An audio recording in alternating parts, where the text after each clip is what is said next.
Hello. Good morning दोस्तों। और पिछले टॉपिक में चैप्टर में हमने पढ़ा था हमारे parameter A B C D Z Y parameter H parameter, और आज हम स्टार्ट करें नेटवर्क थ्योरम। तो आज हम एक बार प्रीवियस ईयर के पेपर में भी देख लेते हैं कि क्या क्वेश्चन पूछे गए हैं।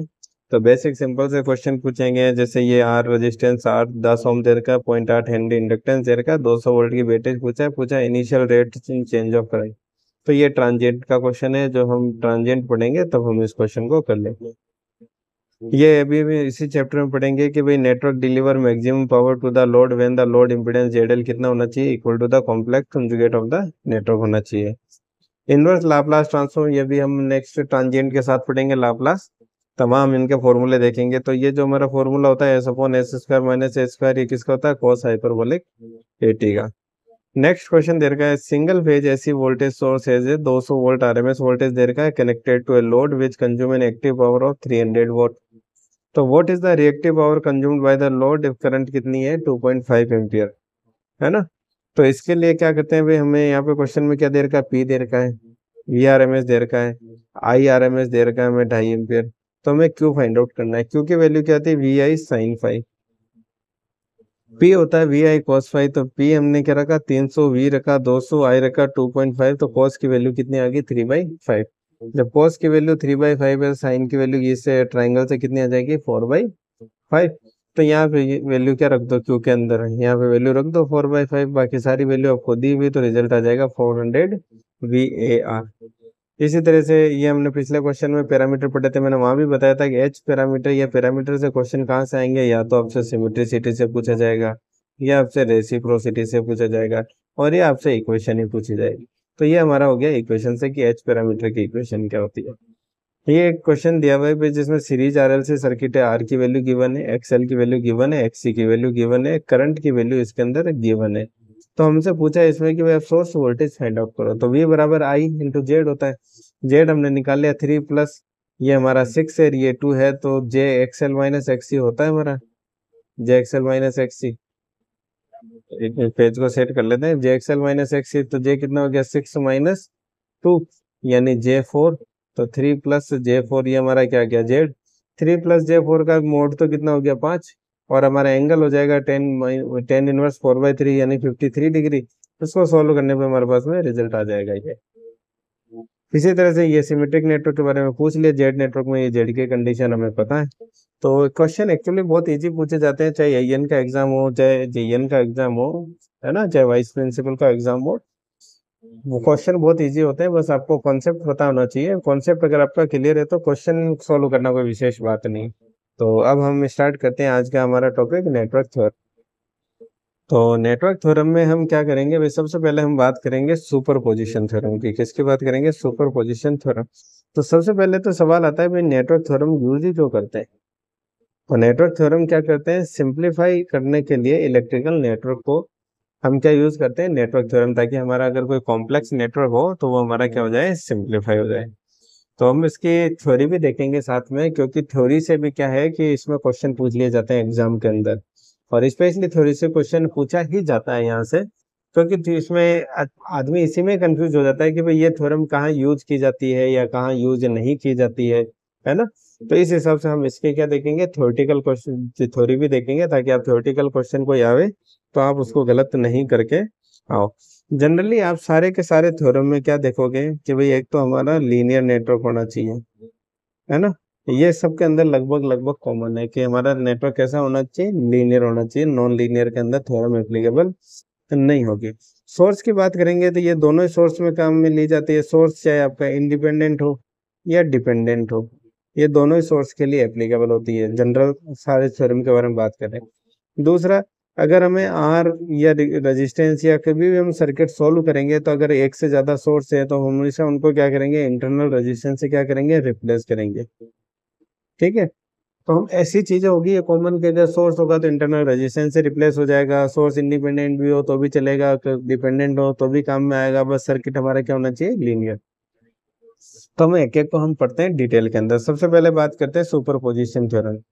The response in any element of a linear bilateral RLC series. देख लिया हमने कि भाई कौन सा होना चाहिए हमारा, linear, containing more than one independent voltage यानी सुपरपोजिशन थ्योरम क्या कहती है कि अगर कोई हमारा सर्किट है, लीनियर है, एक्टिव सर्किट है, अगर उसके अंदर एक से ज्यादा, स्पेशली ध्यान देने वाली बात यही है, एक से ज्यादा अगर इंडिपेंडेंट वोल्टेज या करंट सोर्सेज हो, है ना, अवेलेबल हो, तो हम क्या करते हैं, उनके एक एक एट ए टाइम एक सोर्स के रेस्पेक्ट में हम क्या रेस्पॉन्स फाइंड आउट करते हैं। और इसी तरह से हम फिर दूसरे को हम क्या करते हैं, इंटरनल रेजिस्टेंस से रिप्लेस करके फिर दूसरे के रेस्पेक्ट में हम रेस्पॉन्स फाइंड आउट करते हैं, लास्ट में हम उनके क्या कर देते हैं, सम कर देते हैं। Containing more than one independent voltage and current source is the sum of response, last में क्या करते हैं, sum of response produced by the source each acting alone when.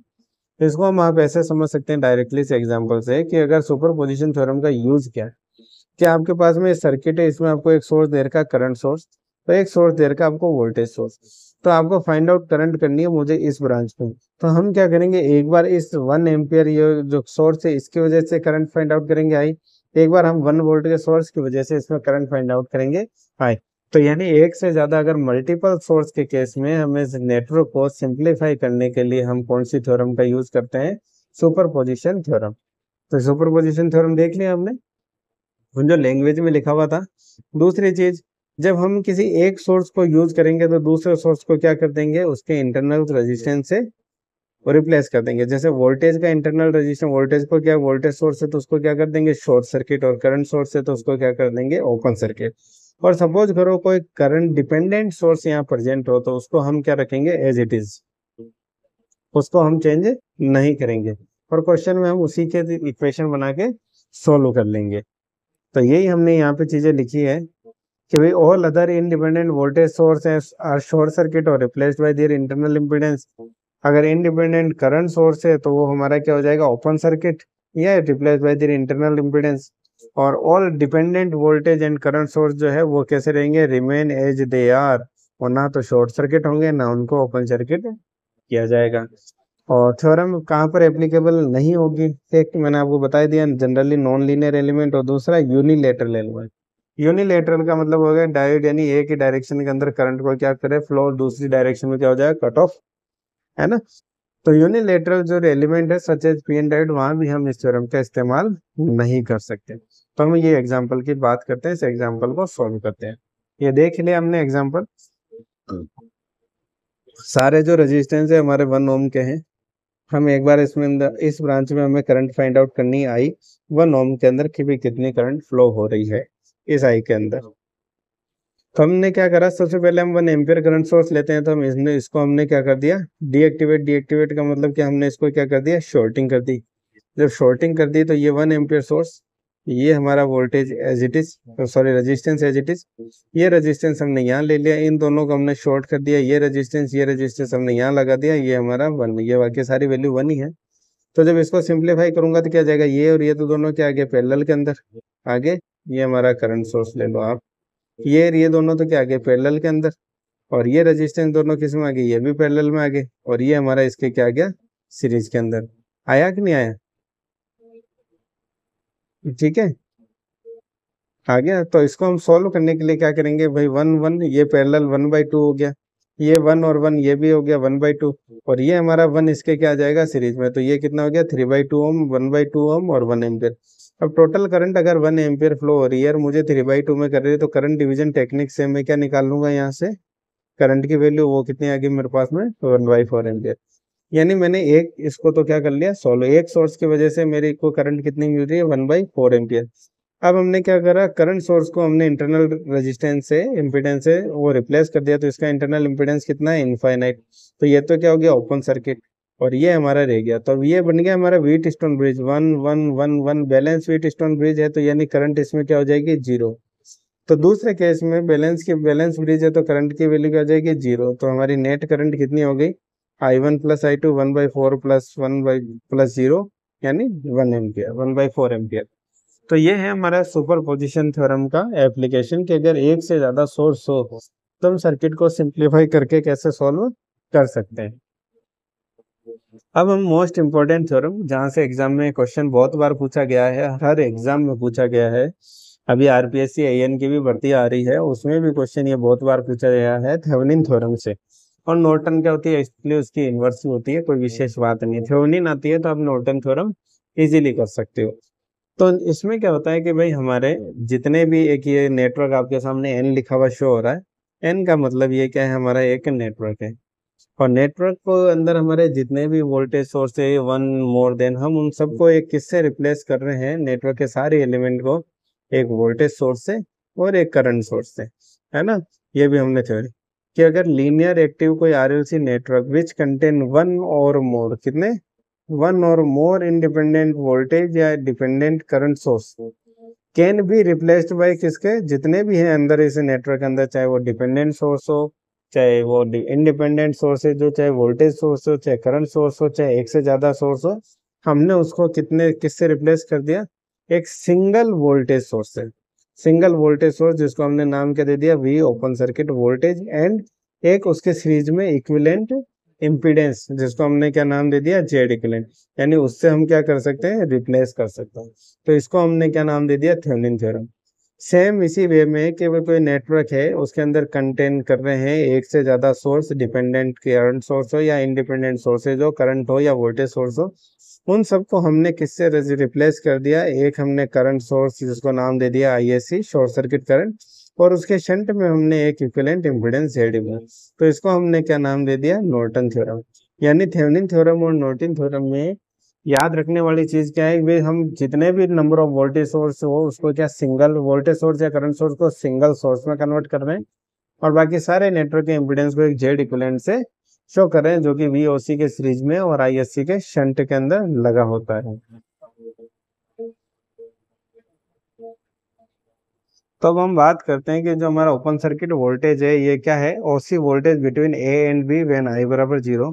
जब भी हम इस केस में फाइंड करेंगे यहाँ पे कि भाई अगर हमें यहाँ के बीच में we O C find out करना है, तो यानी इस ब्रांच में हमें करंट को क्या कंसिडर करना है, जीरो, क्वेश्चन सॉल्विंग में। और सपोज करो यहीं पे मुझे अगर I S C find out करना है, तो इस ब्रांच में मुझे यहाँ पे क्या करना पड़ेगा, वी को क्या करना पड़ेगा, जीरो। ठीक है, तो जब वी को जीरो करेंगे, एक मिनट, अभी हम इनके ऊपर न्यूमेरिकल भी सॉल्व करेंगे कि भाई हमने आई बराबर 0 क्यों करा है। आई बराबर 0 यानी only voltage, open circuit voltage, और अगर वोल्टेज 0 यानी हमारी short circuit current find out करने के लिए। तो वी ओ सी हमारा क्या है, हमने देख लिया ओपन सर्किट वोल्टेज। इसी तरह से आई एस सी हमारे क्या है, short circuit current between A and B when V बराबर 0, ये हम दोनों ही देख चुके हैं। तो वी अपॉन आई सी हमारा क्या हो जाता है, जेड इक्विवेलेंट वोल्टेज। ये हम और भी किस तरह से जेड इक्विवेलेंट फाइंड आउट कर सकते हैं, हम एग्जाम में 99% केस में इस तरीके से फाइंड आउट नहीं करेंगे जेड इक्विवेलेंट, हम हमेशा दूसरे तरीके से फाइंड आउट करेंगे। अब हम उसके रेस्पेक्ट में अभी एग्जांपल भी देखेंगे कि हमने जेड इक्विवेलेंट कैसे फाइंड आउट किया, वी ओ सी कैसे फाइंड आउट करेंगे, आई एस सी कैसे फाइंड आउट करेंगे। तो थ्योरी में हमने देख लिया अभी जितने भी सोर्सेज हैं उनको किस में कन्वर्ट कर दिया, सिंगल सोर्स के अंदर। जेड इक्विवेलेंट के लिए क्या करना पड़ता है, जब भी जेड इक्विवेलेंट फाइंड आउट करना हो तब जितने भी हमारे इंडिपेंडेंट वोल्टेज सोर्स या करंट सोर्स हो उनको रिप्लेस किससे कर देते हैं हम, उसके इंटरनल रेजिस्टेंस है। यानी अगर वोल्टेज सोर्स लगा हुआ है तो हमने उसको शॉर्ट सर्किट कर देंगे, और अगर करंट सोर्स लगा हुआ है हमारा तो उसको हम क्या कर देंगे, ओपन सर्किट। ये वोल्टेज सोर्स शॉर्ट सर्किट, ये करंट सोर्स, ये हमारा हो जाएगा open circuit, replace by their internal circuit, open circuit है। और अगर डिपेंडेंट वोल्टेज और करंट सोर्स हो तो उनको हम क्या करेंगे, एज इट इज वैसा का वैसे ही छोड़ देंगे, हम उनको नहीं छेड़ेंगे, ना तो वो शॉर्ट सर्किट होंगे ना हम वो क्या होंगे, ओपन सर्किट।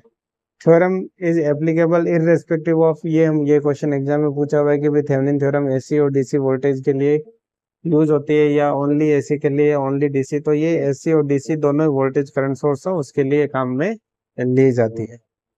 नॉट एप्लीकेबल किसके लिए, नॉन लीनियर एलिमेंट या यूनिलेटरल एलिमेंट।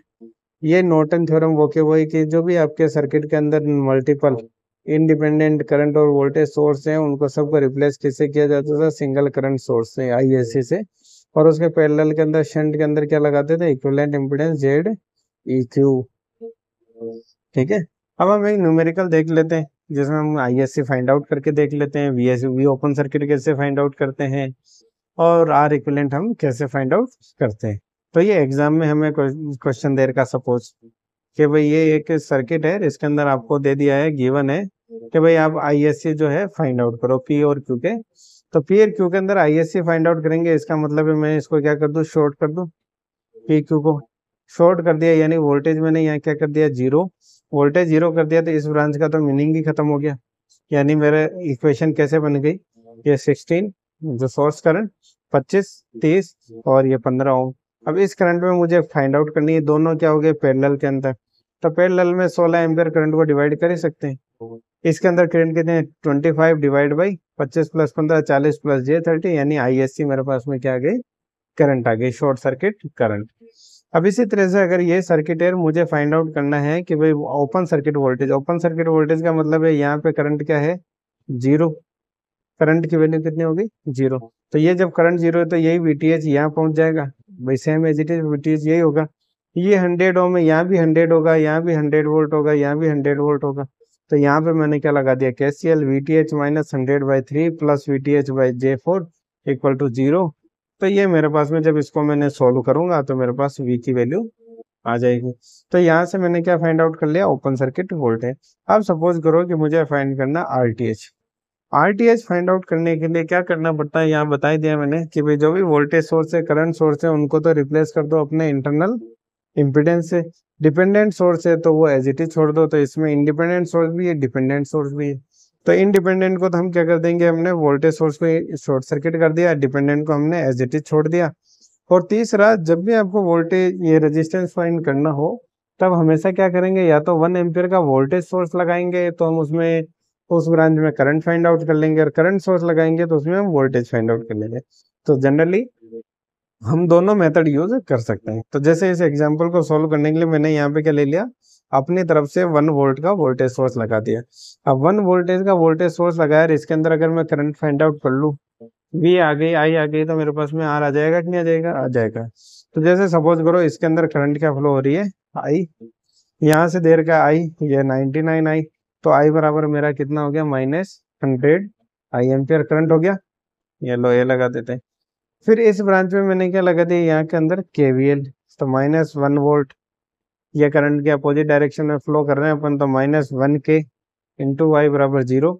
यहाँ से I बराबर 1/-1K, तो R बराबर हमारा क्या होता है, V/I। I की वैल्यू क्या लिख दी मैंने, 1/1K।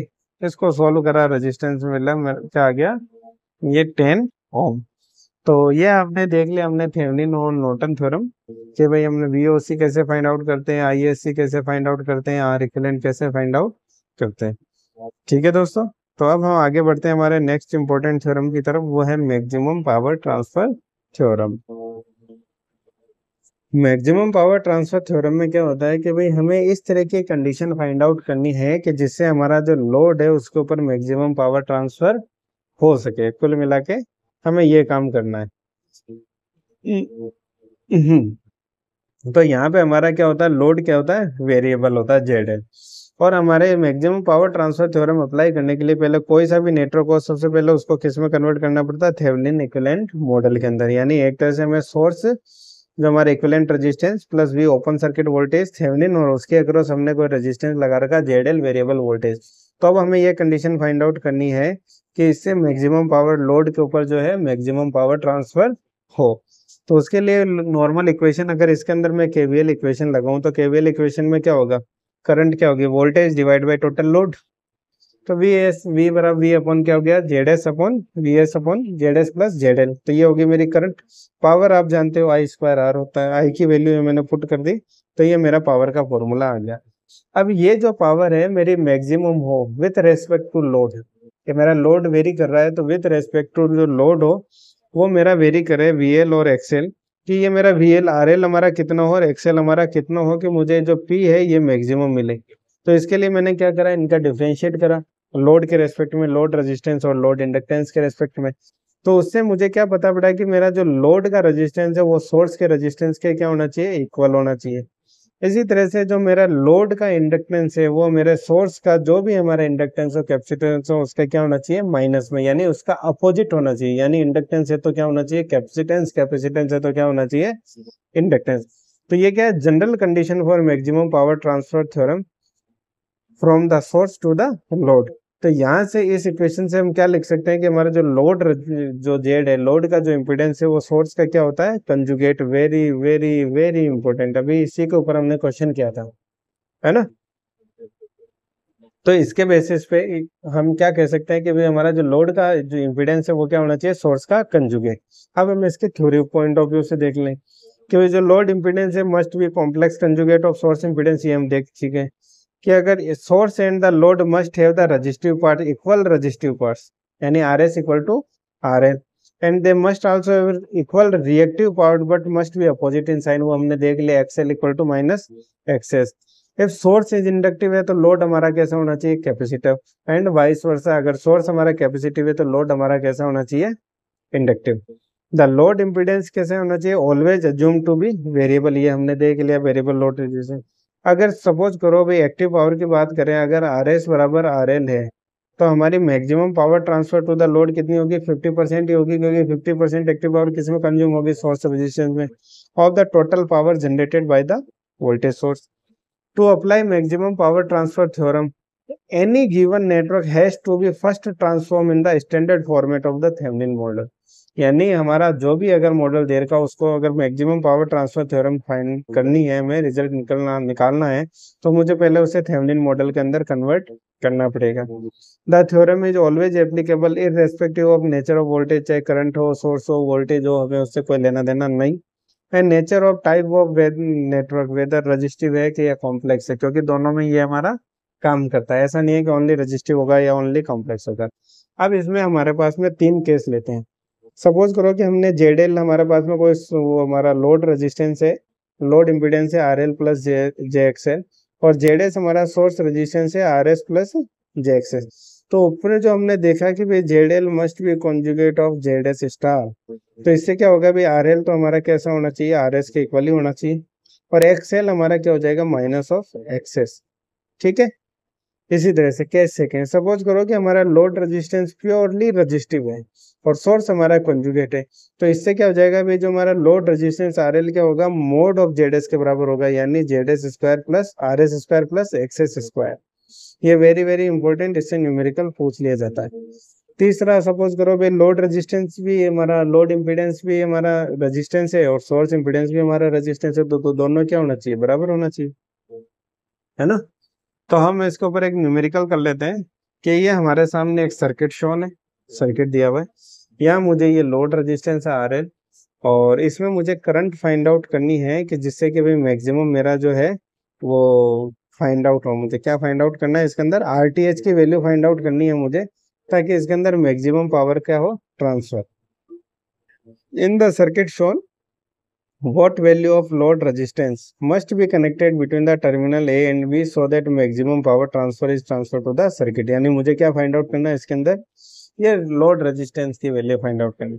तो आर एल को हमने देख लिया, अगर ये क्या प्योर रजिस्टिव तो आर एस के बराबर होना चाहिए, कि नहीं होना चाहिए, R L equal to R S, तो मेरा रिजल्ट फाइंड आउट हो जाएगा। अब R L equal to R S मुझे फाइंड आउट करना है, तो इसके लिए मुझे क्या करना पड़ेगा, मुझे सबसे पहले भाई मुझे यहाँ पे वोल्टेज फाइंड आउट करना पड़ेगा, वी ए और वी बी। जब वी ए और वी बी फाइंड आउट होगा तभी तो इसके अंदर करंट फ्लो होगी, तभी मुझे पता पड़ेगा वी क्या है। तो वी ए और वी बी के लिए मैंने क्या करा, इसके अंदर यहाँ पे क्या लगा दिया, ये हमारा वोल्टेज है बैलेंस 1/3 2/3, तो 2 के अक्रॉस 20 से वोल्टेज कितना आ जाएगा, 2/3 मल्टीप्लाई बाई 20, और वी बी आ गया। तो V A minus V B मेरा ओपन सर्किट वोल्टेज मुझे मिल जाएगा कि नहीं मिल जाएगा। भाई इसको हमने क्या बात की थी स्टार्टिंग के अंदर, कि जब भी अगर किसी मैक्सिमम पावर ट्रांसफर का क्वेश्चन है तो मुझे सबसे पहले उसको किस में कन्वर्ट करना पड़ेगा, थेवेनिन के अंदर, थेवेनिन के इक्विवेलेंट मॉडल के अंदर। तो थेवेनिन इक्विवेलेंट मॉडल का मुझे क्या मिला कि भाई वी जो है मुझे यहाँ पे इस टर्मिनल के अक्रॉस क्या करना पड़ेगा, we O C find out करना पड़ेगा। तो वी ओ सी जब मैं फाइंड आउट करूंगा तो यानी इस ब्रांच में तो मेरी क्या होगी, करंट जीरो। तो यानी यहाँ पे जो वोल्टेज है वी ए, मैंने उसको क्या लिख दिया, वी ए। यहाँ वोल्टेज था वी बी, उसको क्या लिख दिया, वी बी। यानी मुझे वी ए और वी बी का डिफरेंस मिल गया, तो मैं क्या कर दूंगा, मुझे वी ओपन सर्किट वोल्टेज मिल जाएगा। फिर मेरे को आर इक्विवेलेंट फाइंड आउट करने के लिए मैं क्या करूंगा, इंटरनल सोर्स को क्या कर दूंगा, शॉर्ट सर्किट कर दूंगा, है ना, इंटरनल इम्पीडेंस से रिप्लेस कर देंगे। तो सबसे पहले क्या फाइंड आउट करें हम, we O C. We O C find out करने के लिए मैंने क्या करा, भाई इस ब्रांच में करंट जीरो, यहाँ वोल्टेज हो गया, तो वी ए का वैल्यू कैसे निकल जाएगी, वी ए बोले तो 2/3 डिवाइड बाई इंटू मल्टीप्लाई 20, तो 2 के अक्रॉस मुझे वोल्टेज मिल गया यहाँ पे। इसी तरह से वीबी की बात करें तो ये यहाँ पे मुझे मिल जाएगा 4/20, ये वीबी मुझे मिल जाएगा, वीबी वोल्टेज। तो वी और माइनस वीबी का अगर मुझे रिजल्ट मिल जाएगा तो मुझे क्या मिल जाएगा, वी ओपन सर्किट वोल्टेज मिल जाएगा। तो ये मेरे को मिल गया, सपोज करो वी ओपन सर्किट वोल्टेज। अब आर इक्विवेलेंट की बात करें, इसको मैं इंटरनल सोर्स से क्या कर दूंगा, शॉर्ट सर्किट। तो 1 और 2 तो क्या जाएंगे पैरेलल के अंदर, 1 और 2 पैरेलल में। इधर क्या जाएंगे, 3 और 4 क्या जाएंगे पैरेलल के अंदर। तो हमारा जो ये सोर्स है क्या है, हमारा लोड रेजिस्टेंस आरएल क्या है, प्योरली रेजिस्टिव है। प्योरली रेजिस्टिव के केस में हमारा आरएल बराबर क्या होगा, आरएस। तो 1 पैरेलल 2 प्लस 3 पैरेलल 4। इसको सॉल्व करा तो ये हमारे पास में आरटीएच की वैल्यू क्या आ गई, 50/21। तो पूछा तो इसमें आर की वैल्यू, वो तो हो गया हमारा आंसर ये। और maximum power transfer I square R L, तो V O C upon R L plus R S, दोनों क्या है बराबर, दोनों बराबर है। तो ट्वाइस ऑफ आर एल लिख सकते हो। ट्वाइस ऑफ आर एल का यानी 4 RL² इंटू आर एल, ये आर एल से आर एल कट जाएगा। तो V O C upon 4 RL, we O C square upon 4 RL। तो ये मैक्सिमम पावर मुझे मिल गई। अब हम बात करें रेसिप्रोसिटी थ्योरम की। रेसिप्रोसिटी थ्योरम क्या होती है कि भाई सोर्स और एक्साइटेशन को अगर मैं इंटरचेंज कर दूं, मतलब सोर्स और एक्साइटेशन का, एक्साइटेशन और रेस्पॉन्स को अगर मैं इंटरचेंज कर दूं तो सिस्टम में क्या फर्क होता है या क्या फर्क पड़ना चाहिए, क्या यही चीज हमें बताती है रेसिप्रोसिटी थ्योरम। कि भाई कोई linear bilateral single source network है, तो ratio of excitation to response is constant when the location of the source and load is interchange. क्या कह रहा है कि जो हमारा एक्साइटेशन से जो रेस्पॉन्स का जो रेशियो है वो कांस्टेंट रहता है अगर आप सोर्स और लोड की जो पोजीशन है वो क्या कर दो, इंटरचेंज। ठीक है, इसको ऐसे समझ सकते हैं। रेसिप्रोसिटी थ्योरम हम पढ़ चुके हैं। Z12 equal to Z21 Z13, ये 3/3 में है ना। Z12 equal to 2113 equal to 3123 equal to 32, इसको रेसिप्रोसिटी थ्योरम। तो verification of reciprocity theorem, the actual network configuration remains same, only the external condition are change. The theorem not applicable for non linear unilateral. और ये important है कि जो हमारी reciprocity theorem है अगर मोर देन वन सोर्स है तो ये एप्लीकेबल नहीं है। अब इसको देखते हैं। ये हमारा केस फर्स्ट, ये हमने सप्लाई या सोर्स या एक्साइटेशन V1 और ये हमारा I2। तो हमने क्या बोला भाई, एक्साइटेशन से जो रेस्पॉन्स है यानी V1/I2, उसको नाम लिख सकते हैं Z12। ये सेम रहेगा अगर मैं इन दोनों की पोजीशन क्या कर दूं, चेंज। तो ये मैंने क्या कर दिया, सोर्स को लगा दिया इधर और करंट को ले आया मैं इधर। तो हमारा एक्साइटेशन का भी क्या हो गया, V2/I1, लेकिन नाम क्या हो गया, Z2/Z21। तो यहाँ से क्या पता पड़ता है भाई, Z12 इक्वल टू Z21। तो यही हमारे थ्योरम को क्या होता है, रेसिप्रोसिटी थ्योरम कहते हैं। कि भाई एक्साइटेशन टू रेस्पॉन्स का जो ratio remain same when source और ये हमारा एक्साइट लोड है, इन दोनों की पोजीशन को हम क्या करते हैं, इंटरचेंज। और तीसरी खास चीज इसके अंदर ओनली वन सिंगल सोर्स के लिए एप्लीकेबल है, मोर देन वन सोर्स के लिए एप्लीकेबल नहीं है। तो ये हो गई condition for reciprocal. Reciprocal theorem is applicable इस पोजीशन। अब बात करते हैं हम टेलिगन थ्योरम। टेलिगन थ्योरम पे क्वेश्चन थ्योरेटिकली पूछा जाता है, आज तक ही न्यूमेरिकल नहीं आया टेलिगन थ्योरम में। टेलीग्राम थ्योरम क्या कहती है कि any network total instantaneous power, किसी भी क्षण जो इंस्टेंटेनियस पावर होती है कंज्यूम बाय वेरियस एलिमेंट, जो कि जितने भी उसके अंदर एलिमेंट है जो कंज्यूम कर रहे हैं total, in all the branches, circuit में जितनी भी ब्रांचेज है of network, is always equal to 0। यानी टोटल इंस्टेंटेनियस पावर कितनी होती है, 0। In any network total instantaneous power delivered by various, उसके अंदर कुछ एक्टिव सोर्स होंगे जो पावर डिलीवर करेंगे और कुछ पावर कंज्यूम करेंगे, must be equal to total instantaneous power absorbed by the various passive element in different branches of the network.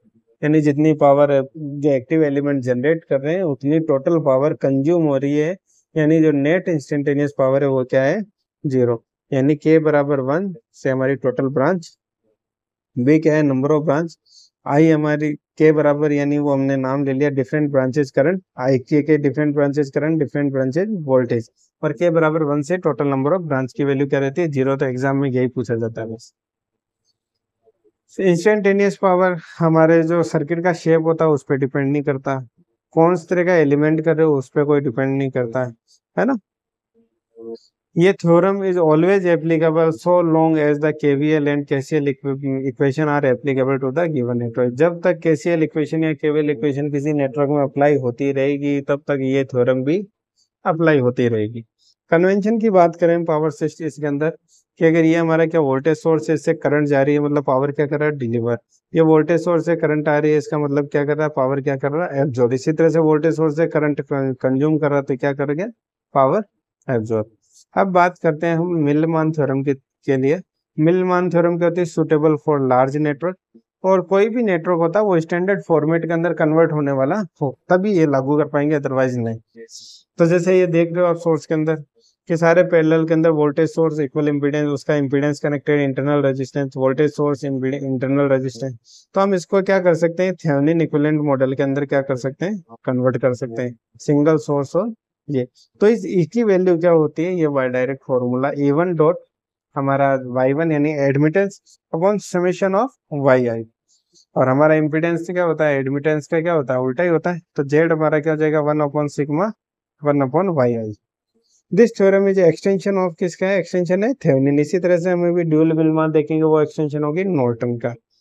And useful whenever there are large number of voltage source in given network और note, जैसे वो dual Millman देखेंगे वो तो large number of current sources दे रखा हूँ। Applicable only when any given network is rearrange in the standard format, यानी उसको अगर थेवेनिन में कन्वर्ट किया जा सके। ड्यूल मिनिमल की बात करें तो ये करंट सोर्स जो पैरेलल में शंट में, इसका इंटरनल इंपीडेंस यानी एक तरह से ISC और आप जेड इक्विवेलेंट मान सकते हो। अगर ऐसे कनेक्टेड है तो उसको हम स्टैंडर्ड फॉर्मेट में इसमें कर सकते हैं। तो जहाँ पे हमारा नेट आई की वैल्यू होगी II/ZI, वहाँ पे क्या था, EI dot YI divide by sigma YI, या EI/ZI upon sigma ZI। Theorem में क्या है, ये extension of Norton theorem, and useful whenever there are large number of current sources given in network, or applicable only when any given network can rearrange in the standard format। तो इसी के साथ हमारा जो थ्योरम का topic है वो समाप्त होता है। थ्योरम में हमने एग्जांपल भी देख लिए, जिनके एग्जांपल हमें करने थे, जैसे मैक्सिमम पावर ट्रांसफर से क्वेश्चन थेवेनिन से पूछा जाता है और नॉर्टन से भी पूछ लिया जाता है समटाइम, और सुपरपोजिशन से। ये टेलिंगन मिल ड्यूल मिलमान मिलमान जो थ्योरम है ये जनरली एग्जाम में नहीं पूछे जाते हैं। हमने इनके थ्योरेटिकल पॉइंट ऑफ व्यू से भी बात कर ली, न्यूमेरिकल भी सॉल्व करके देख लिए। अब हमारा जो मेन टॉपिक इसके अंदर बचता है, जहाँ से एग्जाम में क्वेश्चन पूछा जाता है, वो है लाप्लास या ट्रांजिएंट थ्योरम। लाप्लास तो हर जगह यूज आता है, या ट्रांजिएंट से क्वेश्चन पूछ लिया जाता है। इसके अलावा भी आपके सिलेबस के अंदर है नेटवर्क सिंथेसिस वगैरह है, वो भी हम करेंगे, भले वहां से क्वेश्चन ना पूछा जाए या पूछा जाए वो आपके नसीब, लेकिन हम फिर भी वो टॉपिक भी हम कवर करेंगे। अगर आपको कंटेंट पसंद आ रहा है तो प्लीज़ चैनल को लाइक कीजिए, शेयर कीजिए, सब्सक्राइब कीजिए, क्योंकि अभी और भी बहुत सारी वैकेंसी आ रही है जिनका हमें कवर करना है। अगर आप लोगों का साथ बना रहेगा तो हम ज़रूर कवर करेंगे। Thank you once again.